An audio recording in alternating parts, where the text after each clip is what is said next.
Shalom, shalom. Eu sou a professora Vivian Lopes, astrofísica. Hoje é 29 de outubro de 2025 e eu quero deixar uma palavra que está em Deuteronômio, capítulo 18, versos 10 a 13. Hoje, que as pessoas, falam muito aí na internet de Halloween, eu vou ler aqui a Bíblia na nova versão internacional, NVI, que diz assim, Deuteronômio 18, 10 a 13. Não permitam que se ache alguém entre vocês que queime em sacrifício seu filho ou sua filha, que pratique adivinhação, ou se dedique à magia, ou faça presságios, ou pratique feitiçaria, ou faça encantamentos, que seja médium, consulte os espíritos, ou consulte os mortos.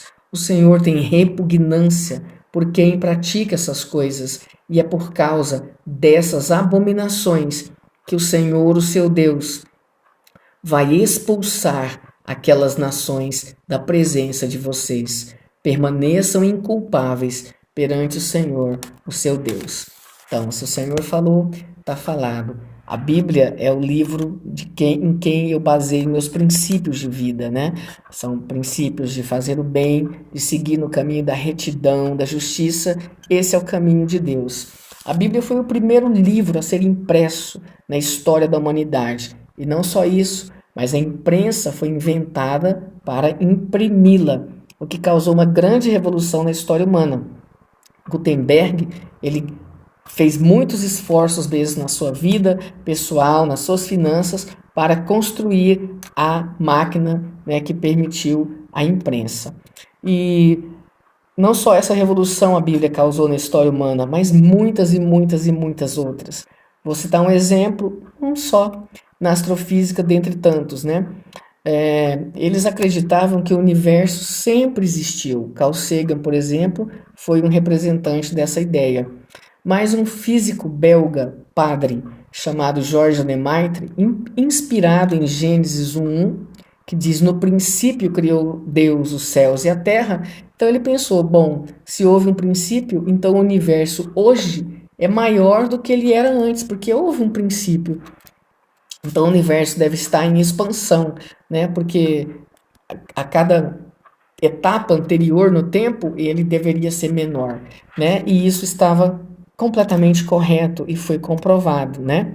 Então, a Bíblia, ela é a verdade e sempre inspira a humanidade a ir para a frente, né? Para as grandes conquistas. E a gente vê aqui no texto bíblico que o Senhor diz que ele vai expulsar aquelas nações da presença, né? Aqui no caso dos israelitas que estavam indo para a terra prometida. Porque aquelas nações praticavam crimes, né? De assassinatos, de os seus próprios filhos eles matavam, né? Sacrificando aos demônios, né? Aqueles rituais de fertilidade deles, porque tudo eles acreditavam que os deuses trabalhavam baseado nesses rituais, né? Orgias, enfim, para satisfazer os seus próprios desejos, né? E o Senhor fez um juízo ali, né? E Deus não tem dois pesos e duas medidas. Ele julgou aqueles povos antigos. Ele destruiu Sodoma e Gomorra, porque chegou num nível insuportável ao próprio ser mais paciente que pode existir, que é Deus, né? Então o Senhor exterminou Sodoma e Gomorra, e isso é um exemplo do que vai acontecer no que nós chamamos do fim do mundo, né? Quando a Bíblia diz que os elementos se desfarão abrasados, vai haver um estrepitoso estrondo. Há tantos fenômenos astrofísicos que podem causar isso, né? Quando eu estava nos meus estudos lá, tinha um professor que falava que só tem inferno, no céu não. A gente olha para o céu e só vê inferno, né? São estrelas, né? Quentíssimas. Mas enfim, Deus não tem dois pesos e duas medidas. E lá em Apocalipse, curiosamente também, no verso 18, no capítulo 18, né, nós vemos que existe uma estrutura que a Bíblia chama de Grande Babilônia, que o Senhor vai destruí-la, né? E olha só o que a Bíblia diz sobre essa estrutura. Capítulo 18, versos 23 e 24. Nunca mais brilhará dentro de seus muros a luz da candeia, nunca mais se ouvirá ali a voz do noivo e da noiva. Seus mercadores eram os grandes do mundo. todas as nações foram seduzidas por suas feitiçarias. Nela foi encontrado sangue de profetas e de santos e de todos os que foram assassinados na terra. Então essa é a estrutura, né, da ganância, da avareza, do assassinato. Todos que discordam, ela tenta amordaçar, calar a boca e eliminar, né? Mas o Senhor vai eliminar essa estrutura, né? Então, o que você pensa disso, né? De uma festa que celebra a morte, que celebra, que glorifica o assassinato. Você vê nas escolas aluno desfilando com faca enfiada na cabeça, né? Aquelas simulações de cenas de crime, e as pessoas, né, aparentemente se divertindo com aquilo. Elas estão sendo enganadas. A Bíblia diz que Satanás é o homicida desde o princípio. O primeiro assassinato na história humana, que foi dentro de uma família, né? Caim matou Abel. Então, por trás das ações de Caim estava Satanás. Jesus disse, ele foi homicida desde o princípio.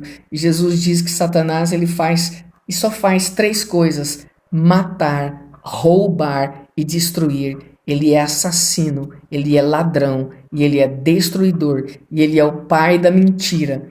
E esse divertimento não passa de um engano. Então o cérebro está ali sendo acostumado, né, a cenas de horror, a achar isso normal. E hoje, né, nós vemos aumentando aí assassinatos, né, inclusive entre famílias, filhos matando pais, tão jovens os filhos, né, cometendo atos tão bárbaros. Então, eu vou deixar isso para você pensar.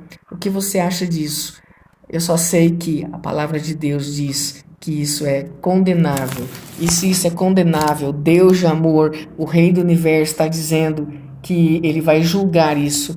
Então, é uma coisa que a humanidade tem que levar em consideração. Mas a própria Bíblia diz que as pessoas, lá no livro de Apocalipse, no capítulo 9, ela diz que eles não se arrependeram das suas feitiçarias. Quando os juízos de Deus começarem a ficar cada vez mais intensos na história da humanidade, e as pessoas elas vão blasfemar pelo calor que nunca foi visto no planeta antes, e tantas pragas, né, que o Senhor vai enviar. E a Bíblia diz assim, e eles não se arrependeram das suas feitiçarias, vão continuar adorando os demônios. Mas, né, para quem obedecer a palavra de Deus, quem gosta da vida, quem quer celebrar a vida, para esses haverá um novo céu, novos céus, né, e uma nova terra. Shalom, shalom.